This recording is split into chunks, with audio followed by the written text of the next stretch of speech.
Welcome to my new blog. আজকে আমরা যাবো রথ দেখতে। আজকে রথযাত্রা, সবাই তো জানোই। তো আজকে আমরা যাবো রথ দেখতে। তো রথ দেখা তো রাইতে আছে। বিকালে গেলি ফুটবল খেলতে, মাঠে একটু ফুটবল খেললি।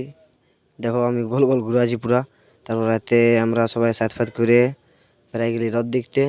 আমাদের ডাউনটার উপরে রথটা আসবার ছিল, মানে সূর্য মন্দিরের রথটা রাখবে।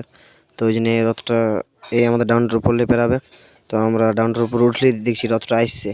তো আমরা সবাই আগাচ্ছিলি, আস্তে আস্তে আগাচ্ছিলি। তারপর দেখলি কিছুগুলো লোক কীর্তন বাজনা সব লিজেছে, গান ফান করে করে যেছে।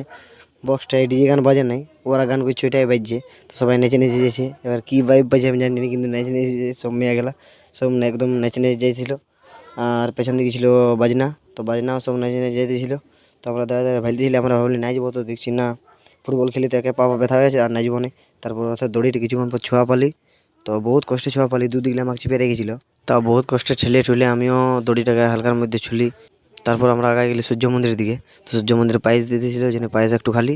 তারপর এদিক দিয়ে আলি আমরা মা বাগনা ঘাটের দিকে। তো এদিকে সূর্য মন্দিরটাকে দারুণ দেখাচ্ছিল। তো তারপর আস্তে আস্তে ভিড়টা বাড়িয়ে গেলো, মানে অনেকেই বেড়ে গেলো, একটু আধটু লই দমে লোক হয়ে গেল। তারপর আগে তো রথটাকে ভালো করে দেখাতে পারলি নি, তো এখন ভালো করে দেখাচ্ছি। তো সবাই ফোন থেকেই প্রণাম করে লাও, মানে বলছি এমনি ফোন থেকে প্রণাম করে লাও। আমরা কাছের দিকে দেখেছি, তোমরাও কাছের দিকেই দেখেছো, মানে তোমার দেখিনি আমার দেখিনি, আমরা কাছের দিকে দেখেছি। তো রথটা আমাদের ছোটো ছিল, সববারে ছোটোই হয়, তো সববারের থেকে এবারে একটু বড় আছে।